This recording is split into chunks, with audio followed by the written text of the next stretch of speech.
தமிழ் வணக்கம். இன்றைக்கி கோவாக்கீரை கூட்டுக்கறி வைக்க போகிறோம் பாருங்கள். கோவாக்கீரை பருப்பு போட்டு கூட்டுக்கறி வைக்க போகிறோம். இங்கே பாருங்க கோவாக்கீரை எல்லாருக்குமே தெரியும் பாருங்கள். இந்த கீரை தான் கோவாக்கீரை. அது பொடிசாக கட் பண்ணி வச்சுருக்கோம் பாருங்கள். இந்த கீரையை பொடிசாக கட் பண்ணி வச்சுருக்கோம். இப்போ என்ன செய்கிறோன்னா அதுக்கு பாருங்கள் மசாலையை பாருங்கள். சாம்பார் பொடி, மஞ்சத்தூள், உப்பு, பாக்கியெல்லாம் பருப்பில் போட்டு வேக வச்சுட்டோம்.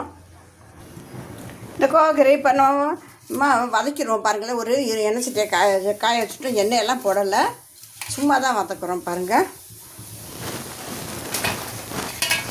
சும்மா தான் வதக்குறோம் பாருங்கள். வதங்கிட்டுருக்கு, ஒன்றுமே போடல, சும்மா தான் வதக்கிட்டுருக்குறோம். ஒரு எண்ணெய் சட்டியை வச்சு எண்ணெய் போடாமல் ஒன்றும் செய்யாமல் வெறும் கீரையை மட்டும் போட்டு வதக்கிட்டுருக்கோம் பாருங்கள். இது வேகட்டும் பாருங்கள். வதங்கிச்சு, முருங்கைக்கிற மாதிரி நல்லா துவட்டிருச்சு.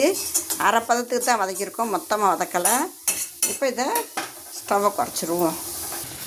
இப்போ பாருங்கள், அந்த கீரைக்கு கடலைப்பருப்பு போட்டிருக்கோம்.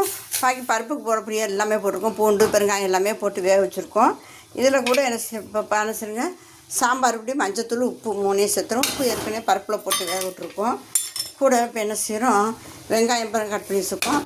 தாளிக்காமல் தான் செய்கிறோம். இதை போட்டு இப்படியே கிண்டி விடுவோமே. பாருங்கள், கீரை ஆறிடுச்சு. இப்போ எடுத்துடுவோம். ரொம்ப நேரம் வைக்கக்கூடாது சட்டியில்.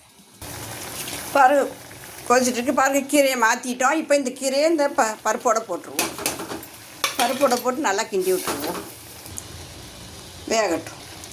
கீரை கூட்டு பாருங்கள், நல்லா வெந்துக்கிட்டு இருக்கு. எண்ணெய் போடாமல், தாளிக்காமல், பாக்கி எல்லா பொருளும் போட்டிருக்குறோம். தாளிக்காத குறை ஒன்று தான். பாக்கி இன்னும் கொஞ்சம் வேகட்டும். பாருங்கள், இறக்கிடலாம். அருமையான கூட்டு பாருங்கள். கீரை கூட்டு மத்தியான சாப்பாட்டுக்கு இதுக்கு மாதிரி கொஞ்சம் செஞ்சு வச்சிங்கன்னா போதும். பருப்பு செஞ்சிங்கன்னா பருப்பு சத்தும் கிடைக்கும், கீரையும் கூட்டு செஞ்சது மாதிரி இருக்கும். இந்த கீரை கூட்டு இது மாதிரி எல்லா கீரைக்கும் இது மாதிரி செஞ்சால் ரொம்பவே சூப்பராக நல்லாயிருக்கும். தாளிக்காமல் செஞ்சுருக்கோம். அருமையான கீரை கூட்டு பாருங்கள். இது மாதிரி செஞ்சு கொடுங்க குழந்தைங்களுக்கு. பிள்ளைங்க சாப்பிட்ரும். எந்த கீரையாக இருந்தாலும் இது மாதிரி போட்டு செஞ்சு கொடுத்தா நல்லாயிருக்கும். கடலைப்பருப்பு கோவைக்கீரை கூட்டு பாருங்கள், சூப்பராக இருக்குது.